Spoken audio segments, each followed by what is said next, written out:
नमस्कार, मैं हूं प्रियंका संभव। कंज्यूमर अड्डा में आज बात पेंशन पर सुप्रीम कोर्ट के अहम फैसले की, जो प्राइवेट क्षेत्र में काम करने वाले सैलरीड कर्मचारियों को माला माल करने वाला है। आपकी सैलरी बढ़े या ना बढ़े, लेकिन जल्दी आपको एक पेंशन हाइक जरूर मिल सकती है।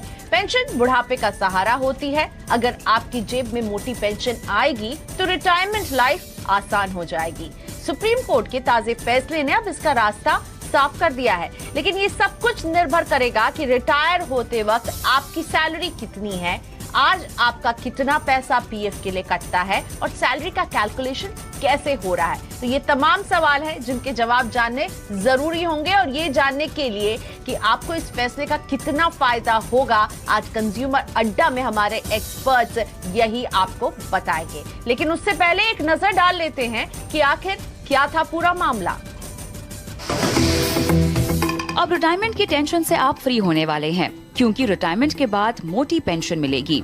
सुप्रीम कोर्ट ने निजी क्षेत्र के कर्मचारियों के पेंशन में कई गुना बढ़ोतरी का रास्ता साफ कर दिया है। कोर्ट ने इस मामले में ईपीएफओ की याचिका को खारिज करते हुए केरल हाईकोर्ट के फैसले को बरकरार रखा है। केरल हाईकोर्ट ने कर्मचारियों को उनकी पूरी सैलरी के हिसाब से पेंशन देने का आदेश दिया था। फिलहाल ईपीएफओ में अधिकतम 15,000 रूपए के बेसिक वेतन की सीमा के आधार पर पेंशन की गणना की जाती है। इसका असर भी इम्प्लाइज पर पड़ेगा कि इम्प्लाइज अगर ऑप्शन देते हैं तो हायर सैलरी पर हायर पेंशन वो पा सकते हैं। एक अपॉर्चुनिटी उनको ये मिल गई है। जो 60 महीने का एवरेज उनका कैलकुलेट होता था, भी वो 1 साल की एवरेज सैलरी के आधार पर पाएंगे। इससे फिर से उनका वेतन बढ़ता है। कर्मचारियों के बेसिक वेतन का 12% हिस्सा पीएफ में जाता है और 12% हिस्सा उसके नाम से एम्प्लॉयर जमा करता है। कंपनी की 12% हिस्सेदारी में 8.33% हिस्सा पेंशन फंड में जाता है और बाकी 3.66% पीएफ में जाता है। अब ये रास्ता साफ कर दिया गया है कि निजी कर्मचारियों के पेंशन की गणना पूरे वेतन के आधार पर होगी। इससे कर्मचारियों की पेंशन कई गुना बढ़ जाएगी। तो अगर पूरी सैलरी के हिसाब से पेंशन बनी तो कर्मचारियों का पेंशन कई गुना बढ़ जाएगा। इसमें नुकसान बस इतना है कि पेंशन तो बढ़ेगी, लेकिन पेंशन फंड की निधि कम हो जाएगी। तो पूरी सैलरी के आधार पर मिले पेंशन, केरला हाईकोर्ट की इस बात को सुप्रीम कोर्ट ने आज माना है, और इसी पर हम बात करने वाले हैं। इसमें आपको कैसे फायदा मिलेगा समझते हैं। मेरे साथ हैं all India trade union Congress के राष्ट्रीय सचिव विद्यासागर गिरी, साथ ही में आपके फाइनेंसेस से सरोकार रखने वाले हमारे 2 एक्सपर्ट्स जुड़ रहे हैं। टैक्स का भी आपका ख्याल रखते हैं हम, और हमारे टैक्स गुरु शरद कोहली इस पर बात करेंगे। साथ ही में आनंद राठी वेल्थ मैनेजमेंट के डेप्यूटी सीईओ फिरोज अजीज से होगी बात।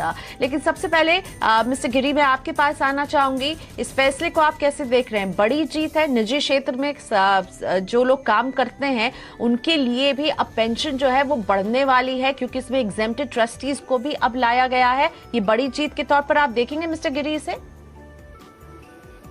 सबसे पहली बात है कि यह बहुत बड़ी जीत है। इसके लिए हम उन संघर्षशील मजदूरों को मुबारकबाद और धन्यवाद देना चाहते हैं, जो लगातार 2016 से लड़ाई में है, 17 से लड़ाई में है इन मुद्दों पर, कि भारत सरकार और ईपीएफओ डिस्क्रिमिनेशन, विभेद की कार्रवाई कर रही थी। कहीं भी ईपीएफओ में एग्जम्प्टेड और नॉन एग्जम्प्टेड का डिस्क्रिमिनेशन नहीं था। और जब पेंशन का फैसला सुप्रीम कोर्ट का आया 16 में, बढ़े हुए वेतन पर पेंशन कंट्रीब्यूशन और उसका पेंशन कैलकुलेशन का, तब इस सरकार ने पहले तो कह दिया कि ठीक है मिलेगा, और 1 सप्ताह बाद ही सरकार के इंटरवेंशन से उस पर रोक लगा दी गई एग्जम्प्टेड के नाम पर, जो मजदूरों के अधिकार पर हमला था। इसलिए हम कंग्रेचुलेट करते हैं मजदूरों को, और इस बात के साथ कंग्रेचुलेट करते हैं कि आज़ादी के बाद लगातार संघर्षों के बाद जो 95 में पेंशन का कानून हमारे पक्ष में बना था, उसमें इम्प्रूवमेंट की बातें थी, जो इम्प्रूवमेंट हुआ भी। और उस इम्प्रूवमेंट के बाद बीच में ऐसी कोशिश की जा रही थी कि मजदूरों को उस पेंशन के लाभ से, ज़्यादा लाभ से वंचित कर दिया जाए, जिसके खिलाफ सुप्रीम कोर्ट का वर्डिक्ट आया है। और मद्रास हाई कोर्ट ने ठीक ही कहा है कि पेंशन कोई दया नहीं है, बल्कि यह मजदूरों का मौलिक राइट है। इसलिए यह मौलिक अधिकार की जीत है। इसके लिए मजदूरों को कंग्रेचुलेट करते हैं, यह हमारा कहना है। बिल्कुल। तो 15,000 की जो मजदूरों के कैपिंग संघर्ष थी उसे हटा दिया गया है। एग्जेम्प्टेड ट्रस्ट में जिनका पीएफ जाता है, जो कि निजी क्षेत्र के सारी कंपनियों के जाते हैं, तो निजी क्षेत्र में जितने भी कार्यरत सैलरीड कर्मचारी हैं इसका सीधा फायदा उन्हें मिलने वाला है। पेंशन पर एक जो 15,000 की कैपिंग थी वो नहीं लगेगी, आपकी पूरी सैलरी के आधार पर अब इसको कैलकुलेट किया जाएगा। 8.33% आपकी पूरी सैलरी के आधार पर मिलेगा। मेरे साथ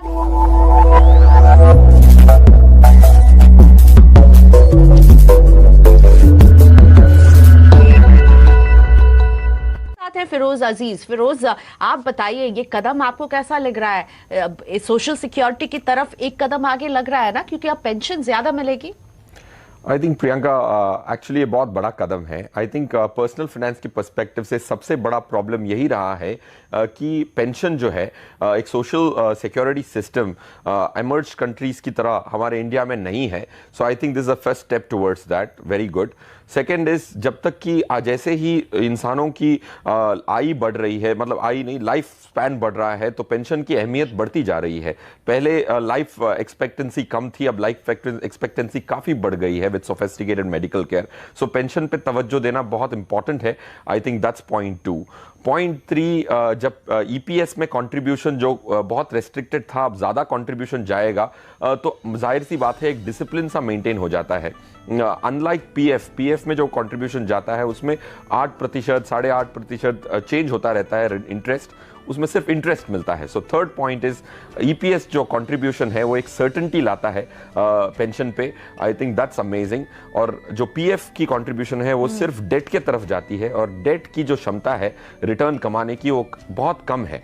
सो EPS contribution is better than PF contribution, जो इसमें ऑटोमेटिकली होगा। पीएफ की कंट्रीब्यूशन घट जाएगी, ईपीएस की बढ़ जाएगी। तो ये 3 बहुत इंपॉर्टेंट पहलू हैं जिसको सेलिब्रेट करना इंपॉर्टेंट है। फिरोज, आपके इसी पॉइंट पर मेरा दूसरा सवाल भी है। आप ही ने कह दिया कि ईपीएस में अब रकम जो है वो बढ़ जाएगी, ठीक है, क्योंकि अब पूरी सैलरी के आधार पर आपका जो है वो पेंशन कंट्रीब्यूशन जो है वो निकाला जाएगा, और पीएफ का फंड कम हो जाएगा। तो क्या इसे लेकर चिंता होनी चाहिए, या आप इस कदम को कैसे देखते हैं? आप फिनेंसेस के लिहाज से आप इसे कैसे देखते हैं? क्योंकि मुझे लगता है मेरा जो कॉर्पस है वो तो कम हो रहा है, हाँ पेंशन बढ़ रहा है, पर क्या ये ऑफसेट हो रहा है आपस में? मेरे हिसाब से बहुत अच्छी बात है, क्योंकि इंडिया में फिक्स डिपॉजिट्स और रिस्क कम लेने की बड़ी चाह होती है। इंसान अपने पैसे आरडी और एफडी में ही रखता है, और डेट की जो प्रॉब्लम है कि वो कभी आपको ग्रोथ और महंगाई को मात नहीं दे सकती। और पीएफ भी वैसा ही एक जरिया है जिसमें रिस्क कम होती है, रिटर्न कम होती है, और लॉन्ग टर्म में इक्विटीज की तरफ झुकाव ऑटोमेटिकली नहीं होता है। सो ईपीएस एक सर्टेनिटी लाएगा। तो मैं तो ये कहूँगा कि इंडियंस के जो पैसे हैं वो डिपॉजिटों में फंसे पड़े हैं, और उसमें जो रिटर्न नहीं आई है, 20 सालों से इतना नुकसान हुआ है ग्रोथ कैपिटल का। सो आई थिंक मानता हूँ मैं प्रियंका, कंट्रीब्यूशन पीएफ की तरफ कम होगा, बट खुशी की बात यह है कि पीएफ एक डेट इंस्ट्रूमेंट है। रिटायरमेंट के लिए ग्लोबली डेट का प्रयोग नहीं होता है, इक्विटी का प्रयोग होता है, और इंडियंस इक्विटी का प्रयोग कम करते हैं। बहुत कम ही निवेशक हैं जो इक्विटी के प्रयोग करके इंडिया की ग्रोथ स्टोरी में पार्टिसिपेट करते हैं। So it doesn't hurt me to have a smaller contribution towards PF which is a debt instrument. Priyanka, great. तो फिरोज कह रहे हैं, एकदम थम्स अप दे रहे हैं कि सुप्रीम कोर्ट का ये फैसला सही है। गिरी जी ने एक लंबी लड़ाई लड़ी अपने एसोसिएशन के साथ, उन्हें भी ये फैसला अच्छा लग रहा है। अब बात करते हैं शरद कोहली से। शरद, अब जो है ईपीएस में आपका पूरी सैलरी के आधार पर ईपीएस पे कंट्रीब्यूशन डिसाइड होगा, ना कि उस पर कोई कैप रहेगी। इस फैसले को आप कैसे देखते हैं?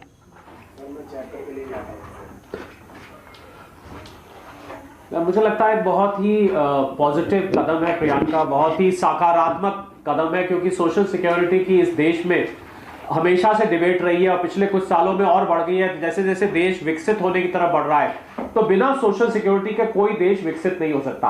अब हम अगर प्रियंका इसकी कैलकुलेशन की बारीकी में जाएं कि ये, क्योंकि आम जो एम्प्लॉई है वो ये समझना चाहता है कि आखिर अब चेंज क्या होगा, क्योंकि होता क्या है कि आपका तो 12% हर महीने आप कटता है, उधर एम्प्लॉयर भी आपको 12% देता है। तो वो जो 12% जो एम्प्लॉयर दे रहा है, पहली बात तो हम दर्शकों को बताना चाहेंगे कि जो 12% आपकी सैलरी में से हर महीने कटता है, वो 12% ऐसे का ऐसा प्रोविडेंट फंड में जाता है। जो एम्प्लॉयर 12% देता है उसमें चेंज आया है, उसमें जो उसका हिस्से बढ़ते थे वो हिस्से अब अलग तरीके से बढ़ेंगे। 8.33% जाएगा आपका ईपीएस की तरफ, 3.66 जाएगा आपका प्रोविडेंट फंड की तरफ। उसमें भी एक छोटा सा कंपोनेंट होता है जिसको हम एम्प्लॉय डिपॉजिट लिंक्ड इंश्योरेंस कहते हैं, 0.5% वो भी जाता है।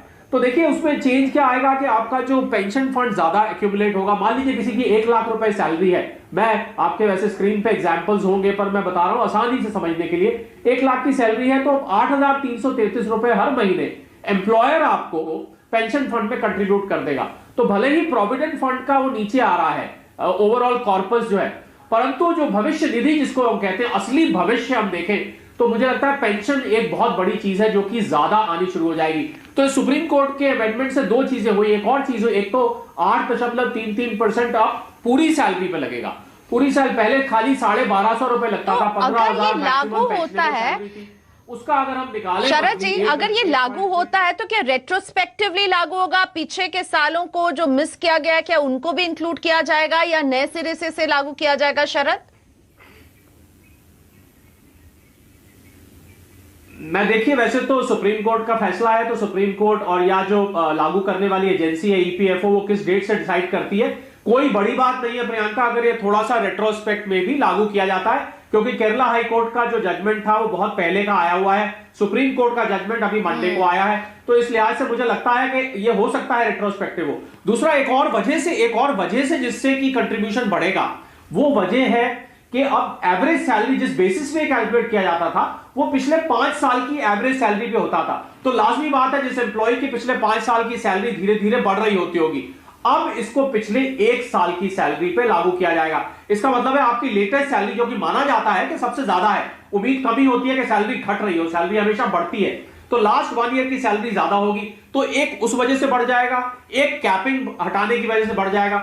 मुझे लगता है 2 वजह से रिटायरमेंट के जो साल हैं, जो बुढ़ापे के साल हैं, जिन सालों में आप चाहते हैं कि आपके पास फिक्स्ड पैसा आता रहे और आप आराम से बैठ के अपना काम करें, मुझे लगता है उस समय बैठ के वो लोग इसको याद करेंगे कि ये फैसला आया था तो हमें आज इसका फायदा मिल रहा है।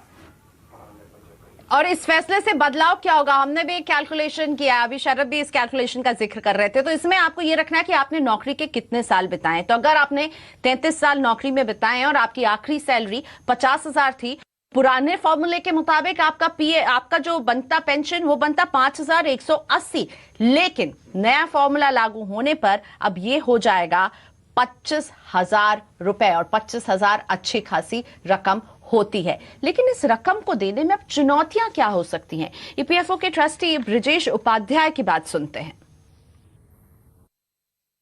लगभग 1200 करोड़ रुपए की सब्सिडी भारत सरकार देती है मिनिमम 1,000 पेंशन देने के लिए। तो पेंशन का पे आउट अगर बढ़ता है तो डेफिसिट बढ़ेगा। अभी सरकार इसकी भरपाई कर रही, सरकार को फर्दर भरपाई करना पड़ेगा। तो गवर्नमेंट ने इसके लिए इनिशिएटिव लेना है और सफिशिएंट बजटरी एलोकेशन आए, नहीं तो ट्रेड यूनियन के नाते मैं जो देख रहा हूँ, जो फ्यूचर के पेंशनर हैं उनका स्टेक दांव पर लग गया। As of now there is sufficient money. Vidyasagar Giri ji, क्या आपको लगता है जो फ्यूचर में जो लोग जुड़ेंगे उनके लिए पैसा जुटाना, ये जो पेंशन का पे आउट बढ़ेगा, वो एक चुनौती अब रहेगी? गिरी जी, सबसे पहली बात तो यह कि अभी ब्रजेश जी ने ठीक ही कहा, जो पेंशन है यह पेंशन दया नहीं है बल्कि हमारा मौलिक राइट है। चूंकि मशीन जो कारखाने में लगाए जाते हैं, कॉस्ट लगता है, उसका डिप्रिसिएशन जमा किया जाता है उसके रिनोवेशन के लिए, लेकिन ह्यूमन का जो डिप्रिसिएशन होता है पूरे काम के दौरान, उस डिप्रिसिएशन को तो सरकार को भरपाई करना चाहिए। इसलिए सरकार को सोशल सिक्योरिटी के मद में जो कंट्रीब्यूशन है उसको बढ़ाना चाहिए और वह देना चाहिए। अभी तक हमारे ही कंट्रीब्यूशन से हमको पेंशन मिलेगा, इसके लिए स्कीम आया, उस स्कीम में भी बंटवारी की जा रही थी, जिसके खिलाफ संघर्ष के बाद में यह सुप्रीम कोर्ट का फैसला आया है। यह अच्छी बातें हैं। इसलिए मेरा स्पष्ट कहना है कि जो फ्यूचर के कर्मचारी होंगे, पेंशनर होंगे, उनका घट जाएगा। इस तरह के जो स्थिति करने की बातें की जा रही है यह सही नहीं है, बल्कि कॉर्पस मनी जो हमारे ही पैसा को कहते हैं कि अभी लोग ले लेगा, लेकिन जमा भी तो होते रहेगा और सरकार को भी इसमें डिपॉजिट करना चाहिए, जमा करना चाहिए। यह लड़ाई भी जारी होगी। और जो सोशल प्रोटेक्शन फ्लोर है, सरकार का खर्चा, शरद कोहली जी मैं आपसे समझना चाहूंगी, क्या सरकार को इसके लिए अब एडिशनल जो है वो कहीं ना कहीं पैसों का जुगाड़ करना पड़ सकता है? इसके लिए क्या एडिशनल हम देखेंगे या पीएफ अमेंडमेंट में हम बदलाव, पीएफ एक्ट में हम अमेंडमेंट होते हुए देखेंगे? प्रियंका जी, जब लाखों करोड़ हजारों करोड़ रुपया टैक्स सब्सिडी के रूप में कॉर्पोरेट को दिए जाते हैं, विभिन्न तरह के अनुदान दिए जाते हैं स्टार्टअप के नाम पर, विभिन्न नामों पर, और वर्कर का बिल्कुल गिरी जी, मैं आपकी बात बिल्कुल सहमत हूँ। यही सवाल पूछ रही शरद कोहली जी से कि क्या अब इसकी भरपाई करने के लिए सरकार को एडिशनल पैसे यहाँ पर देने पड़ सकते हैं? शरद कोहली जी। और यह मार्केट में ठीक है। जी हाँ, बिल्कुल। देखिए, एडिशनल पैसे इसके देने पड़ सकते हैं, थोड़ा बहुत फर्क पड़ सकता है, परंतु इसमें देखने वाली बात यह है कि जहां फंड्स को डिप्लॉय किया जाता है, जहां पर ये फंड्स इन्वेस्ट किए जाते हैं, अगर सरकार अपनी नीति चेंज करती है, ईपीएफओ अपनी इन्वेस्टमेंट की नीति चेंज करके थोड़ा सा एग्रेसिव, अगर प्रियंका जो एसेट मैनेजमेंट कंपनीज हैं वो पैसे पर 12, 13, 15, 20% तक रिटर्न जनरेट कर सकती है, तो ईपीएफओ क्यों नहीं कर सकती है? ईपीएफओ उस पैसे को अगर प्रैग्मेटिकली लगाए, अगर अपनी नीति चेंज करके उसको एग्रेसिव इन्वेस्टमेंट करे, तो उस पर रिटर्न बहुत अच्छा आ सकता है। और अगर बजाय सरकार पे डिपेंड होने के, कि आप हर वक्त सरकार पे डिपेंडेंट है कि वो आपका जो है सब्सिडी के द्वारा भरपाई करें, आप उसको अपनी मर्जी से अच्छे तरीके से इन्वेस्ट करें, तो इसकी भरपाई बड़े आराम से करी जा सकती है। जो पैसा आता है अगर उसको प्रैग्मेटिकली इस्तेमाल किया जाए तो वो पैसे हो सकते हैं, फंड की एक्स्ट्रा जो जरूरत है वो भी पूरी हो सकती है। तो अब पेंशन की नो टेंशन, सुप्रीम कोर्ट के एक फैसले ने यह साफ कर दिया है कि प्राइवेट क्षेत्र में काम करने वाले सैलरीड कर्मचारियों को भी अब उनकी सैलरी के आधार पर जो है पेंशन का डिडक्शन होगा और वो पेंशन मिलेगा। लेकिन अड़चन क्या होगी इसे लागू करने के लिए? फैसला अच्छा है, बहुत लोग मालामाल हो जाएंगे, कहां 5,180 की आपको पेंशन मिलती, वो बढ़ के अब 25,000 पहुंच जाएगी। मेरे साथ हैं गिरी जी। गिरी जी, आप लोगों ने इस लड़ाई को काफी लंबे समय तक लड़ा है और आज आप जीत की खुशी तो मना रहे हैं, लेकिन जब तक ये लागू नहीं होगा तब तक ये खुशी अधूरी है। इसको लागू करने में आपको अड़चन क्या दिख रही है? क्योंकि जब ईपीएफओ ट्रस्टी मेंबर की अभी हम बात सुन रहे थे, वो कहते हैं एडिशनल फंड्स की जरूरत पड़ेगी। सबसे पहली बात तो यह है कि इसके लागू, अभी इलेक्शन का दौर देश में चल रहा है। अभी जो वर्तमान हुकूमत है, जिसकी हुकूमत अभी चल रही है, फिर चुनाव के बाद में नई सरकार बनने वाली है, इनकी इच्छा ही नहीं थी इस पेंशन को लागू करने के लिए। इस संघर्षों के बाद में सुप्रीम कोर्ट का फैसला आया है, लेकिन कई ऐसे सुप्रीम कोर्ट के फैसले हैं, समान काम की समान मजदूरी, आज तक सरकार ने लागू नहीं किया। इसलिए इसके लागू करने के लिए हम लोग सजग हैं, हम लोग लड़ाई लड़ेंगे और उम्मीद है कि जो बोर्ड ऑफ ट्रस्टी की अगली बैठक होगी, इसमें सुप्रीम कोर्ट के फैसले, जो सर्वोच्च न्यायालय का फैसला की रूलिंग है, इसको कार्यान्वयन करने की दिशा में हम लोग प्रेशर बनाएंगे और उम्मीद करते हैं कि सरकार इसको कार्यान्वित करने की दिशा में आगे बढ़ेगी, यह हमारी उम्मीद है। लेकिन सबसे बड़ी बात सरकार की सदिच्छा का है कि सरकार मजदूर को, मजदूर वर्ग को कितनी प्राथमिकता देती है। एक बात और कहना जरूरी है कि यह पैसा जो पेंशन मद का पैसा है, आज पूरे देश के इकोनॉमी में मंदी का दौर है, इसलिए कि बाजार में खरीद क्षमता नहीं है। यह पैसा जब बाजार में जाएगा तो मार्केट को भी बूस्ट करेगा। जब पैसे बाजार में जाते हैं तो खरीद क्षमता बढ़ती है, खरीदारी बढ़ती है, फिर प्रोडक्शन भी होता है। तो ये चेन है, यह चेन में यह पैसा विकास में भी कंट्री का योगदान करता है। लेकिन अनफॉर्चुनेटली इस इकोनॉमी के टर्म को भी नहीं समझते हैं, सिर्फ कॉरपोरेट को मदद करेंगे, कंज्यूमर, आम उपभोक्ता और आम गरीब लोगों को यह पैसा देने में कंजूसी करते हैं। इसलिए इसमें अड़चने यही है कि सरकार की इच्छा का सवाल है, लेकिन मजदूर जिस तरह लड़ाई तो इच्छा शक्ति का सवाल है और सुप्रीम कोर्ट ने कह दिया है तो इसे लागू करना है। अब ईपीएफओ ट्रस्ट की बैठक में हम इस देखेंगे कि क्या होता है, लेकिन फिलहाल तो यही लग रहा है लागू हो रहा है। तो फिरोज अजीज, ये अच्छी बात है कि अगर हम देखेंगे पेंशन में हमारा कंट्रीब्यूशन अब जो है वो बढ़ जाएगा और पीएफ का फंड अगर कम भी हो रहा तो उसमें कोई चिंता की बात आपको नहीं लग रही है ना फिरोज? बिल्कुल नहीं लग रही है।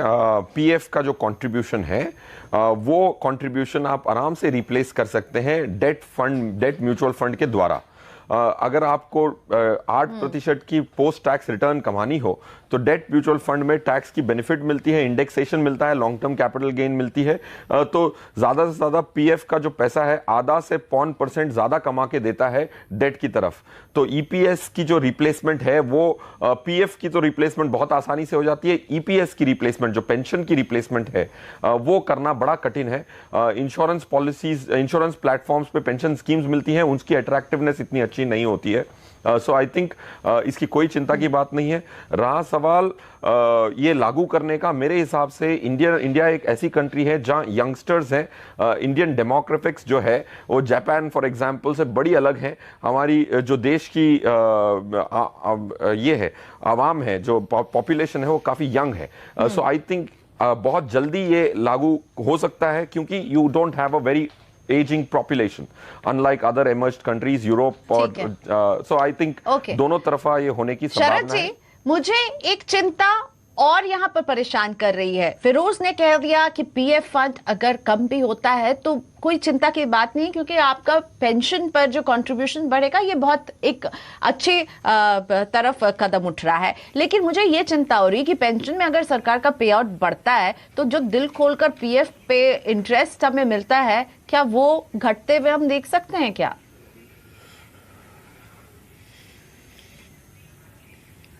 देखिए, अभी भी प्रियंका जो पीएफ पे इंटरेस्ट मिलता है वो इंटरेस्ट 8% के आसपास घूम रहा है। अब उसमें थोड़ा बहुत कटौती होती रहती है, ऊपर नीचे होता रहता है। तो इंटरेस्ट रेट्स लॉन्ग टर्म में अभी इन्फ्लेशन से उसको कोरिलेट किया जाता है। इन्फ्लेशन जो इस समय करीब 2.5% के आसपास है, तो अगर हम इन्फ्लेशन से कोरिलेट करते हैं और आरबीआई की अगली पॉलिसी भी आने वाली है जिसमें इंटरेस्ट रेट 25 बेसिस पॉइंट के कट की फिर से उम्मीद की जा रही है, तो अगर देखिए आप प्रोविडेंट फंड के इंटरेस्ट को भी उससे अलाइन किया जाता है तो थोड़ा बहुत मैं मानता हूं कि ऊपर नीचे हो सकता है, पर फिर भी पेंशन का प्रियंका कोई मुकाबला नहीं है। ये जो ईपीएस है, हम इसका अगर कंपटीशन देखें, मैं कंपटीशन शब्द इस्तेमाल कर रहा हूं, तो एक अटल पेंशन योजना है या हम एनपीएस स्कीम जो पता होगा टैक्स सेवर्स के लिए निकाली हुई है। तो ये पेंशन का हमारे देश में कोई एक प्रावधान ऐसा नहीं है, कोई स्टैंडर्ड अक्रॉस द कंट्री जो पूरा एक पेंशन प्लान चले। एनपीएस में जो लोग अपने करते हैं उन लोगों को फायदा मिलता है, अटल पेंशन योजना भी जो लोग करते हैं उनको फायदा मिलता है, पर अक्रॉस द बोर्ड जितने भी लोग नौकरी पेशा वाले हैं उन सब के लिए ईपीएस के अलावा और कोई जरिया नहीं है। तो मैं समझता हूं अगर थोड़ा बहुत इंटरेस्ट रेट कट भी होता है तब भी ये स्कीम बहुत फायदे की रहने वाली है। मुझे लग रहा है जितने भी प्राइवेट एम्प्लॉयज हैं उनके लिए आज सेलिब्रेट करने का दिन है। पीएफ पे अगर इंटरेस्ट कम हो तो इसकी चिंता नहीं होनी चाहिए, पीएफ का फंड कम हो रहा है इसकी चिंता नहीं होनी चाहिए। आपको खुशी